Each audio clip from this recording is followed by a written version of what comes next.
This is day 5 for me. I was out for a solid 11 hours last night, which was the plan. I just need a recovery day after traveling for 4 days straight. So, well, that was planned. There is no plan. I'm just hanging out. It's, I don't know, mid-morning, maybe 10 o'clock by now. And haven't done anything. Just fixed my breakfast. Made a second cup of coffee and just checking out the view. It's pretty nice, I must say. Love it. Relaxing day. This is how I'm eating up that smoked lingcod I did over the fire last night.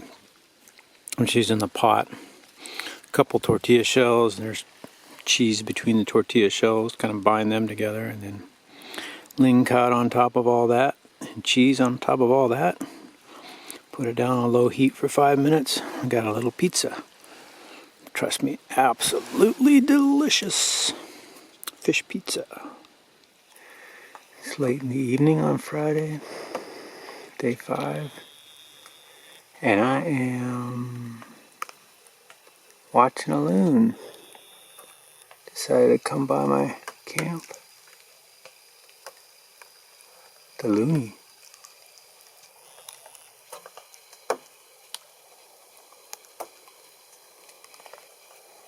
See if he does his call again. Right on cue.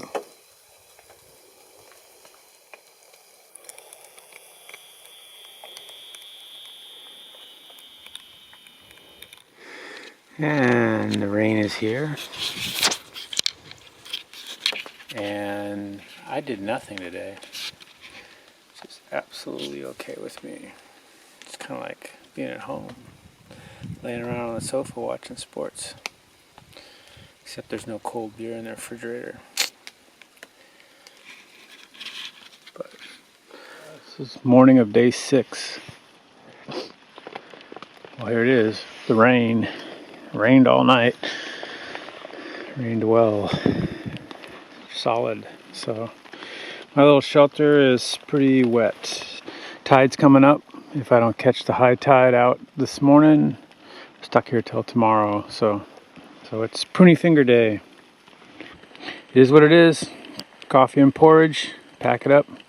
Hit the road. This is pretty much everything I got. Everything I have left. There's a few pieces in the boat, but this is generally my gear, and today it's all wet. So there's no point in putting things like a tent back in a dry bag because it's soaking wet. It's as wet as it's going to get. And I seem to have made a dent in my food. Here's what I have left in food supply. And I'd say that it's under 30 pounds now. Probably closer to 26, 27 pounds. Yeah, so I've knocked down probably a good 20-25% of my food in the first 5 days. Waiting for the tide to come in. It's pointless trying to get to that entrance before the tide changes because there's no way you're paddling against that current. I mean, at full run it must blow 8 knots through there. So you want to catch it on the outgoing. Ideally, I want to catch it probably 3 hours after high tide, but that would put me into about noon before I leave this basin, and it would leave me a whole lot of time to go do other things. So I'll probably paddle through it at slack or slightly falling tide, but I think I'm about half an hour to an hour from slack tide right now. Drizzle's just coming down. It rained pretty heavy overnight, but luckily it's letting up a little bit. So that's my day in a nutshell. Rain in the rainforest. Alright, getting out of here. Straight ahead. Over the top of that otter. But I've got a point laid in at that entrance, so it's telling me I'm about two nautical miles away. So I cut across this bay. Depends on what the wind's going to do, but I might have to stay inshore today. That's alright, I got a lot of stuff to explore inside. Alright, it's a little side cut here. Just a narrow little passageway. Get out of the wind a little bit. My destination, my cut that I get out of Hesse Inlet is over that rock there. But the tide's already starting to go out. You can see where it never really got as high today as it usually, our maximum would be up there where the pines kind of are rotting into the salt water.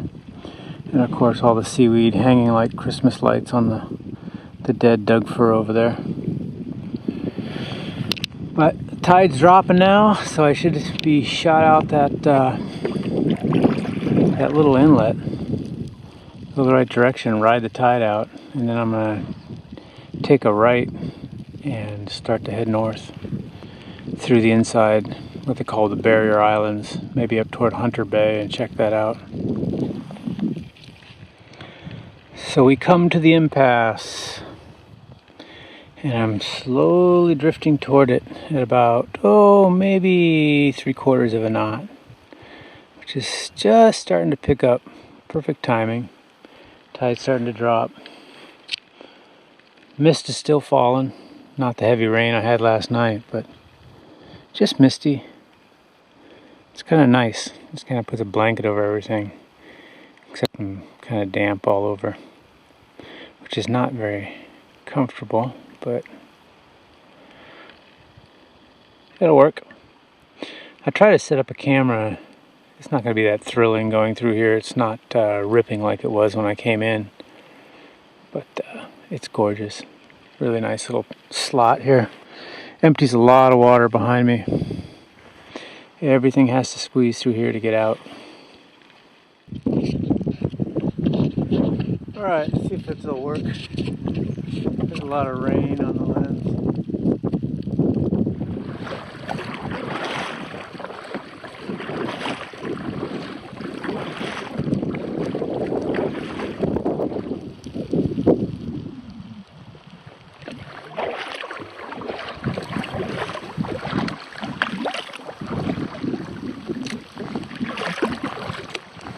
It's flowing maybe, I don't know, 3-4 knots.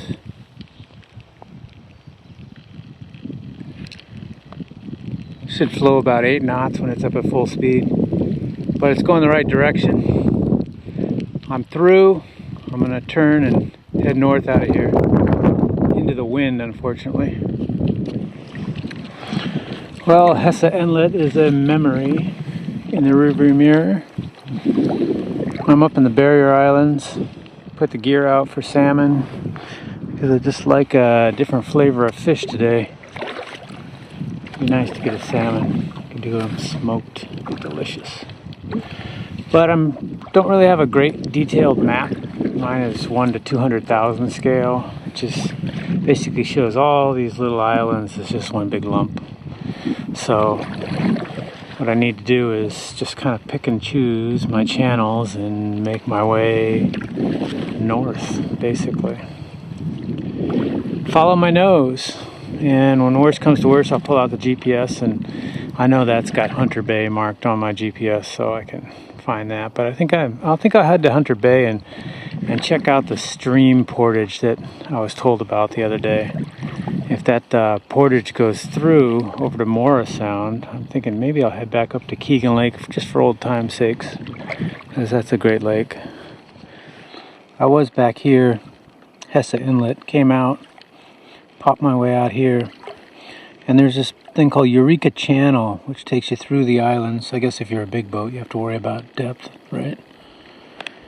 So a channel they'd mark, and over there's a green channel marker. Difficult to see. Let me zoom in on it. Yeah, way out there on that rock, there's a green channel marker. So there's usually a red one to go with it. Red right returning in the US. Green on the left. So the right one should be behind this next island, which is right in front of the bow. That would be Eureka Channel going up. That would cut me through here and take me up to Hunter Bay. Well, here's bear number 1. Out here on the Barrier Islands. He must have swam out here. If I can get my telephoto to work on him. There he is. So I'm pretty far offshore from him. There's a lot of kelp bed between me and him. I'll get kind of close. Oh, he sees me. He's watching me. Taking out, he's healthy. Look, good looking. Good looking bear. Wow, he's doing what bears do this time of year. He's foraging on the beach. Good, he doesn't seem to mind me, so I'm gonna wind my fishing line up and then I'm gonna go get a little closer.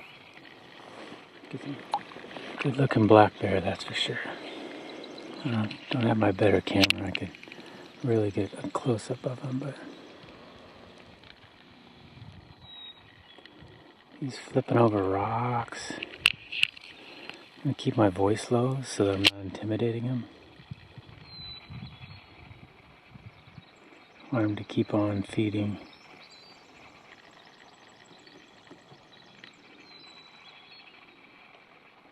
It's a little thin. But yeah, I'd estimate about 200 pounds.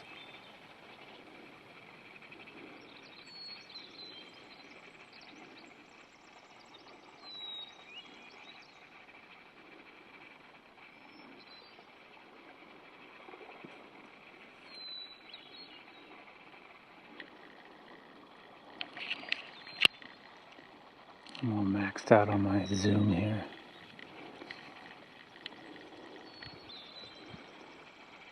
He's flipping 50-pound rocks over like they're potato chips.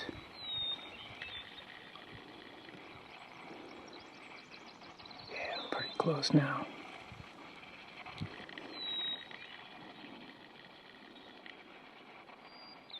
It's me right here. Looks like he's a little short-sighted.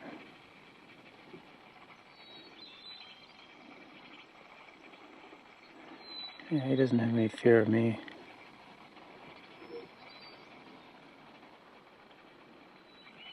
He sees me approaching.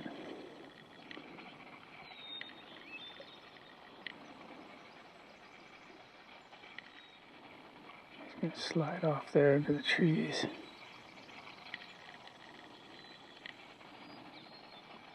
Like that, he's gone.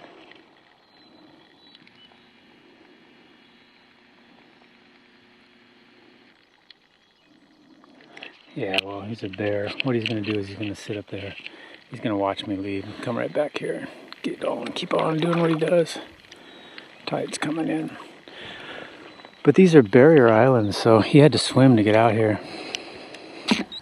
So much for the theory that you can go out onto an island and not have to worry about bears, because the little island he's on, not very big at all. He swam to get here.